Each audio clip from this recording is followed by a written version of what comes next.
It shows who the spirit rolling with, man. If you really believe to get out there and teach your people that thing, gather them. Get right in their face in the chief place of concourse. Right where they shopping at. Let's get it.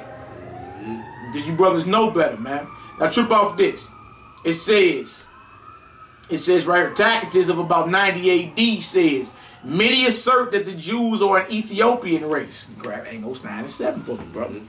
For Romans to have taken them for Ethiopians, for Ethiopians is clear indication of their color, since the Ethiopians were definitely black to the Romans. Trip off that, man. Amos 9 and 7. Yeah. Are ye not as children of the Ethiopians unto me? O children of Israel? O children of Israel. Again, being compared to the Ethiopia. Ethiopia comes from the word Ethiop, which means dark face. Come on, brother.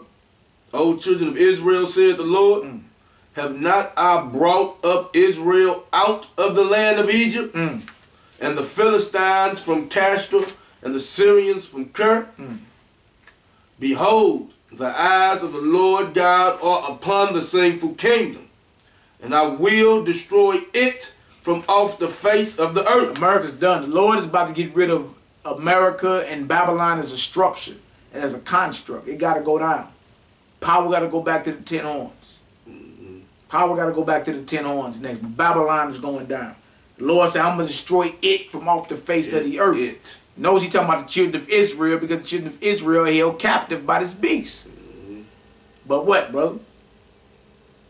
Saving that I would not utterly destroy the house of Jacob, said the Lord. See, so the Lord say, even though I'm about to bring the destruction, even though I'm about to destroy it, the sinful kingdom, where you think you at? Neck deep in it. Where you think you at? You neck deep in Babylon, man. Lord said he gonna destroy it from off the face of the earth. Saving, I would not utterly destroy the house of Jacob. See, you gonna have to have the mercy of God to get out of this, man. You ain't gonna be able to debate your way out of this, bro. Sonetta, you ain't gonna be able to debate your way out of this. You niggas ain't gonna be able to shoot your way out of this, man. You gonna have to be covered by the God of this Bible right here to make it up out of here, man. Straight up. Flat out. And then there's still a dividing after that. Still a dividing. The rebels got to get purged. See, you men need to humble down and accept the God of this Bible, man. He put them heathens over us for a reason, because we rebelled. But they're going down. And we coming up, and y'all want to debate. Hell, we debating about. Now we going to have a revolution. All you niggas believe something different. What spiritual divine power we calling on, man? And why are we calling on? You want to debunk the Bible, get the people something to replace it. But you don't have nothing. You don't have nothing. Nothing. Yeah, what else we got there? Right here, page 123. As it was already said, the Jews... Okay, did I read that one already? Yeah, I read that one already. All right, right down here, page 123. Waite says an interesting gradation of all shades down to the black is exhibited by the Jews. Oh, the Jews. Steady popping up. Gradation of all shades down to the black is exhibited by the Jews. Especially dark were the Jews of Spain and Portugal. So now you know who was kicked out of Spain and Portugal in 1492, man. When Columbus got on what he got on, that's when slavery started. Trip off this.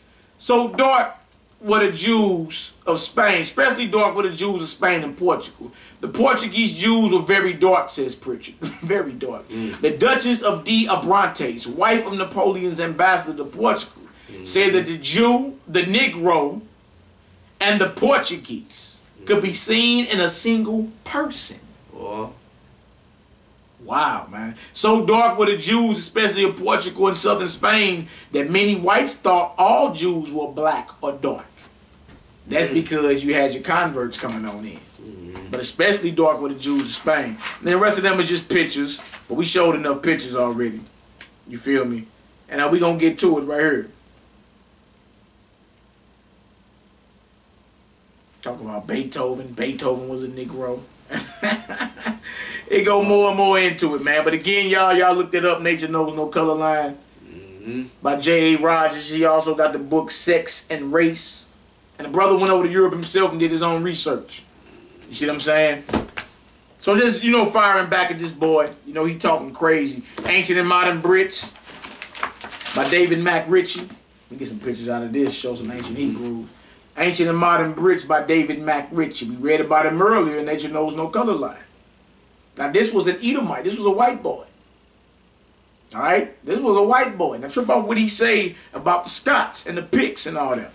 Page 198. Since we see that the people known to us, especially as Picts, the Picti of Claudian, were of black complexion, it becomes a question whether their chief allies, the early Scots, were not of a kindred hue. Huh? Remember, King James was James the Sixth of Scotland. And we already read out of when Scotland was Jewish that they go back to the throne of David. And they're dark skinned. Wow. Okay. Okay, page 200. The seers, we just read about them. In Nature Knows No Color Line. The seers and the Spaniards of their time were seen to be both Picts, and they, along with their other indigenous British tribes, inhabiting interior England and a large part of modern Scotland, as well as the black and painted races of Ireland, were also shown to have possessed many common characteristics and have closely resembled each other in several physical traits.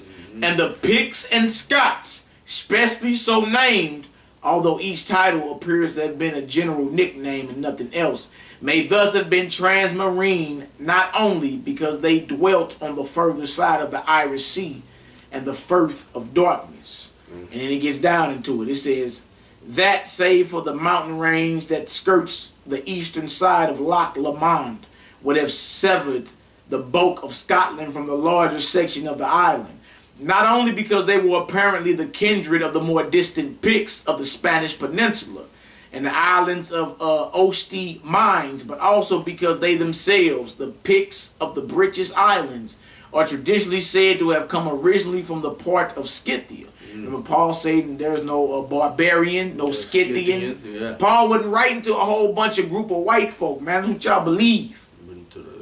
But you got to get into the history to show the black folks that was living amongst, the 12 tribes of Israel that was living amongst these people, man. All over the world. All over the world. Now trip off this. Right here. It says Scythia, right? Lying on the eastern side of the North Sea, the exact locality fixed upon by some being no other than Cimbrica, that promontory that is now called Futland, out of which some centuries later issued the Black Danes. That's who settled Denmark. The Black Danes of Cimbri. So that the Picts proper and the Black Danes, being both Picts and both Moors, and both being black strangers, are dubbed Gauls in the sight of the white races of Britain, coming as they appear to have done from the same locality, present themselves as not improbably akin. So far, however, we have only decided with regard to the early Scots that they were the associates of swarthy, piratical, painted races of a black Eskimo or Negrito Mongoloid strain, without reaching the conclusion that the Scots themselves were the same complexion. Man, what are we talking about? It say the 4th century, page 202. The 4th century Scots, then being undistinguishable from the general black herd that made up the Scot-Pictish army, were themselves the same complexion as the Picts proper. That is to say, they also were Maori or Moors. Moor is a generic term too for you brothers into the Moor science. That's a generic, that's like saying nigger. That's black skin, brown skin. But the people that inhabited Scotland, we're showing even through archaeologists. White archaeologists were dark-skinned people, man. Dark-skinned people.